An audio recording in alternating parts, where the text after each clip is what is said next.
Buenas a todos, espero que estéis fenomenal. Hacía tiempo que no hacía vídeo y hoy lo quería hacer de eligiendo a 2 artistas de cada siglo. Empezaré del siglo XVI a la actualidad y por cada siglo escogeré a una mujer artista y a un hombre artista que me gusten mucho. ¡Empezamos!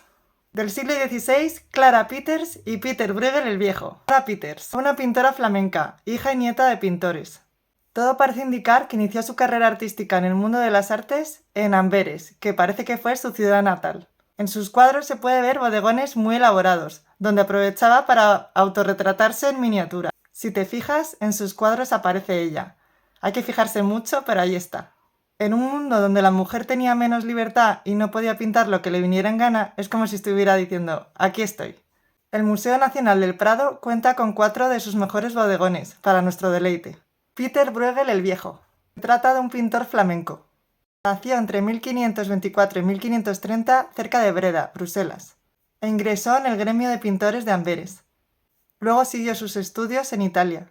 Pintaba y destacaba por sus paisajes, y entre 1557 y 1563 se interesó mucho por la obra del Bosco, y lo que hacía era reproducir a su manera y a su estilo muchas de sus obras apocalípticas.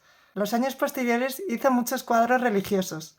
En los últimos años de su vida, su obra se centró en la exaltación de la vida campesina y de sus fiestas. Por último, mencionar lo famosísima que es su obra La Torre de Babel, actualmente expuesta en el Museo de Historia del Arte de Viena, Austria. Siglo XVII. Diego Velázquez y Rosalba Carriera.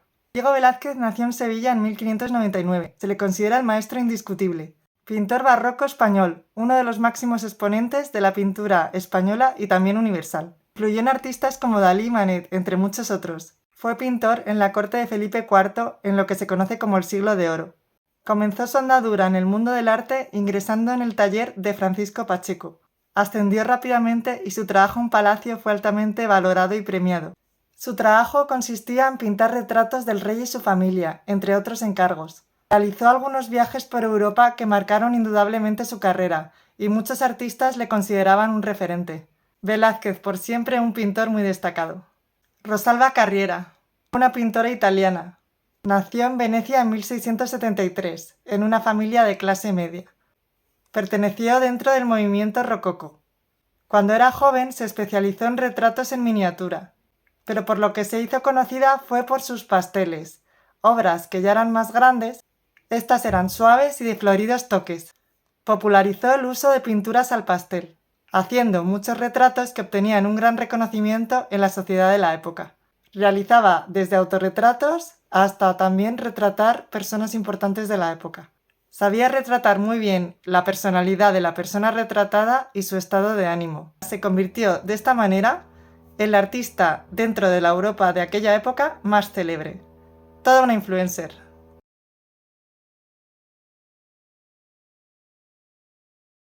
Canaletto. Canaletto nació en Venecia en 1697. Fue famoso por sus paisajes urbanos de Venecia. Primeras obras datan de 1920 a 1930. Su gran mecenas y amigo fue Joseph Smith, cónsul inglés de la República de Venecia. Se fue a vivir a Inglaterra para posteriormente volver a Venecia, donde se le nombró miembro de la Academia Veneciana de Pintura y Escultura. Joseph Smith, su mecenas, vendió gran parte de su colección al rey Jorge III, que la incluyó dentro de la Royal Collection. También hay mucha de su obra expuesta en colecciones y museos privados en toda Inglaterra, así como en instituciones de todo el mundo. Para concluir, decir que Canaletto realizó en su vida unas 116 piezas, muy brillantes todas. Siglo XIX. Camille Pissarro y Victoria Martín de Campo. Pissarro nació en la isla antillana de Santo Tomás. Perteneció a una familia de origen judío. Pronto se trasladó a estudiar a París, donde tomó rápidamente la decisión de que quería dedicarse plenamente a la pintura, frente a la oposición de su padre. Entró en la Academia Suisse. Conoció a grandes pintores como Monet, Renoir o Sisley, y participó en el salón durante muchos años. Los rígidos principios que imperaban chocaban con sus ideales y dejó de participar en estos sitios. Posteriormente se fue a vivir a Pontoise. Practicaba la pintura al aire libre, fue impresionista. Su obra se centró en paisajes, escenas rurales y al final de su vida en vistas urbanas desde ventanales. Obras actualmente de gran fama por su calidad y belleza. Victoria Martín de Campo. La he elegido para este siglo porque 1. Fue muy buena pintora neoclásica y 2. Era gaditana. Nació en 1974 en el seno de una familia burguesa. Su formación corrió a cargo de Manuel Montono, centrándose en que obtuviera conocimientos de literatura y de arte principalmente. Obtuvo plaza de mérito en la Academia de Bellas Artes de Cádiz. Sus obras se centraron en la pintura religiosa y mitológica, así como en el retrato. Tiene un autorretrato muy bello que se encuentra expuesto en el Museo de Cádiz. Lo realizó en el año 1840. Para concluir, fue muy fiel al estilo neoclásico, pero con un toque personal y alguna influencia romántica. Siglo XX. Suzanne Valadon y Richard Estes. Suzanne Valadon fue una pintora francesa nacida en 1865 en París. Primero fue modelo de artistas antes de ser pintora. Lautrec, Renoir, Degas y muchos otros la retrataron en sus cuadros. Suzanne Valadon tuvo numerosos romances con gente de ese mundillo. Posteriormente se casó con un músico y luego estuvo con un amigo de su hijo. Valoraba su libertad por encima de todo, nada la ataba. Valadon tenía un hijo, pero este tuvo numerosísimos problemas en su vida por muchos excesos. Sobre su obra, Valadon retrataba muchas veces hombres y mujeres desnudos, que no era habitual para una mujer en su época. También bodegón, retrato y pintura de paisaje. Valadon consiguió un gran dominio y destreza en el movimiento de postimpresionismo y simbolismo, logrando ser una artista muy destacada. Richard Estes. Nacido en Illinois en 1932. Se trata de un pintor estadounidense muy reconocido por sus pinturas hiperrealistas, también llamadas fotorrealistas.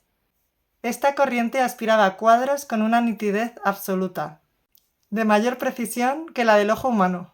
Estudió en el Art Institute of Chicago y trabajó para agencias de publicidad y para empresas del mundo editorial. Posteriormente se trasladó a Nueva York y ahí trabajó de ilustrador y de diseñador. Sus cuadros tenían como tema principal Manhattan y con el tiempo también otras ciudades del mundo.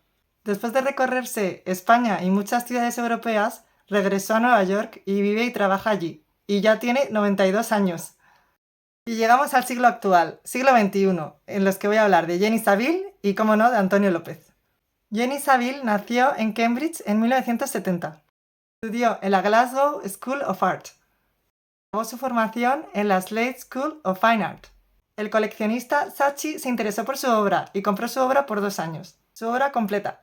Sus pinturas a gran escala retratan el cuerpo de la mujer, pero desde perspectivas poco usuales, destacando entre la sociedad, y actualmente se le considera una de las grandes artistas de nuestra época. Siempre pinta al óleo en un estilo figurativo, pero como he mencionado antes, poco usual. Sus cuerpos suelen ser gruesos y grandes. En 2018, la casa de subasta Sotheby's subastó una obra suya por un valor de 10,8 millones de euros. Lo más grande subastado en una mujer en esta época, en una mujer viva. Y terminamos este vídeo con Antonio López. Antonio López es uno de los pintores hiperrealistas más reconocidos y queridos de España. Más importante, para mí. Se introdujo en el dibujo por medio de su tío, también pintor. Estudió en la Academia de Bellas Artes de San Fernando y creó la escuela madrileña. Antonio López es un hiperrealista que no pinta a partir de fotografía, sino del natural. De ahí que su proceso creativo sea lento, pero con grandes resultados.